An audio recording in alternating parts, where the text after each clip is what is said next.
안녕하세요. 건강으로 향하는 가장 확실한 길 건강로드 도팔로의 하승조 원장입니다. 여러분, 의자에서 일어날 때마다 이 무릎에서 나는 뚝 소리 때문에 걱정해 본 적이 있으시죠? 이거 혹시 관절염의 시작인가? 아니면 나중에 무릎 수술을 해야 하는 것 아닐까? 이런 생각을 해보셨나요? 인터넷에 검색을 해보면 괜찮다, 정상이다 라는 답변만 나와서 답답하셨을 텐데요. 사실 여러분이 들으시는 그 무릎 소리에는 5가지 완전히 다른 원인이 숨어 있습니다. 자, 그럼 지금부터 무릎에서 나는 소리의 이 5가지 타입을 하나씩 자세히 알아보도록 하겠습니다. 첫 번째, 관절의 기포형은 여러분이 가장 많이 경험하시는 타입입니다. 이 무릎 관절 안에는 관절액이라는 윤활유 같은 액체가 있는데, 무릎을 움직일 때 이 액체 안에 있는 작은 기포가 생겼다가 터지면서 소리가 나게 됩니다. 마치 뽁뽁이를 터뜨리는 것과 비슷한 원리입니다. 두 번째, 인대 마찰형 무릎 주변에 인대나 힘줄이 뼈에 돌출된 부분에 살짝 걸렸다가 미끄러지면서 나는 소리입니다. 특히 이 오랫동안 같은 자세로 앉아 있다가 갑자기 일어날 때 많이 발생을 하게 됩니다. 세 번째는 연골 접촉형입니다.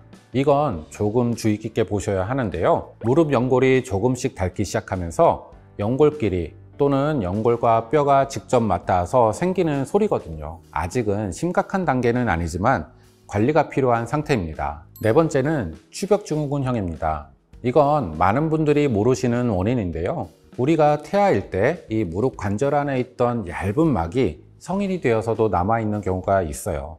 이 막이 두꺼워지거나 딱딱해지면 무릎을 움직일 때마다 연골과 부딪히면서 소리가 나게 됩니다. 특히 계단을 오르내릴 때나 쪼그려 앉을 때 더 심해집니다. 다섯 번째는 퇴행성 변화형입니다. 나이가 들면서 자연스럽게 생기는 변화예요. 관절 표면이 고르지 않아 가지고 연골이 얇아지면서 여러 가지 소리가 섞여서 날 수 있습니다. 이때는 소리와 함께 아침에 일어날 때 무릎이 뻣뻣하거나 오래 걸으면 아픈 증상이 함께 나타날 수 있습니다. 그럼 이제 여러분이 집에서도 쉽게 할 수 있는 셀프 체크법을 알려드리도록 하겠습니다. 먼저 의자에 앉아 있다가 천천히 일어나 보세요. 이때 소리가 나는 정확한 타이밍을 기억해 두시고 하루에 몇 번이나 나는지, 매번 같은 상황에서 나는지 체크를 해보세요. 그 다음에는 구분해 보는 거예요. 만약 소리가 한 번만 나면서 시원한 느낌이 든다면 관절의 기포형으로 완전히 안전한 소리입니다. 뭔가 걸렸다가 풀리는 느낌과 함께 소리가 난다면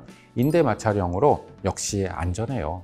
하지만 마치 모래를 비비는 것 같은 거친 소리가 난다면 연골 접촉형으로 주의가 필요하고요. 같은 소리가 반복적이고 규칙적으로 계속 난다면 추벽증후군형으로 관찰이 필요합니다. 여러 가지 소리가 한꺼번에 섞여서 나면서 불편함이 있다면 퇴행성 변화형으로 적극적인 관리가 필요한 상태입니다. 그리고 소리와 함께 다른 증상이 있는지도 꼭 확인을 해보세요. 통증이나 아픈 느낌이 있는지, 무릎이 붓거나 열이 나는 느낌이 있는지, 또 그리고 무릎이 뻣뻣하거나 움직이기 어려운 느낌이 있는지, 계단을 오르내리기가 힘들어진 느낌이 있는지 말이에요.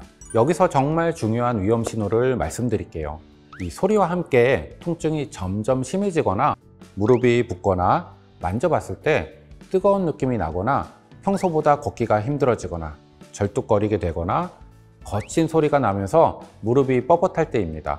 이런 경우에는 반드시 병원에 오셔야 해요. 자, 이제 각 타입별로 어떻게 관리해야 하는지 알려드리도록 하겠습니다. 관절의 기포형과 인대 마찰형은 정상 범주에 속하니까 크게 걱정하지 않으셔도 됩니다. 다만 무릎 주변 근육을 강화해 주시면 더 좋아요. 의자에 앉아서 다리를 쭉 뻗었다가 5초간 버티는 운동을 하루에 10번씩 해주시고 30분마다 한 번씩은 일어나서 무릎을 가볍게 움직여 주세요. 연골 접촉형은 무릎에 무리가 가는 동작을 피하는 게 가장 중요합니다. 쪼그려 앉기, 무거운 물건 들기, 계단을 뛰어 내려가기는 절대 금물이고요. 대신 수영이나 실내 자전거 같은 부드러운 운동을 꾸준히 해주셔야 합니다. 그리고 체중 관리도 정말 중요합니다.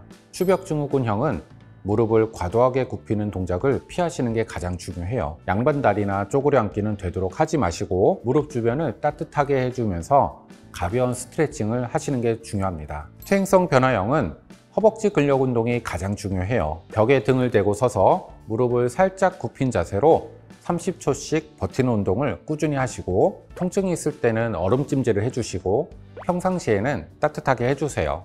모든 타입의 공통적으로는 적정한 체중을 유지하시고 규칙적인 운동으로 무릎 근육을 강화시키는 것이 좋습니다. 그리고 다리를 꼬거나 한쪽으로 기대는 자세는 피하시는 게 좋습니다. 여러분, 오늘 무릎에서 나는 이 소리의 5가지를 모두 알려드렸는데요.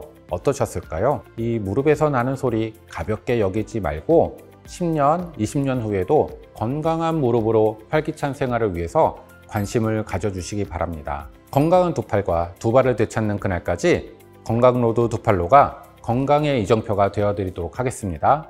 감사합니다.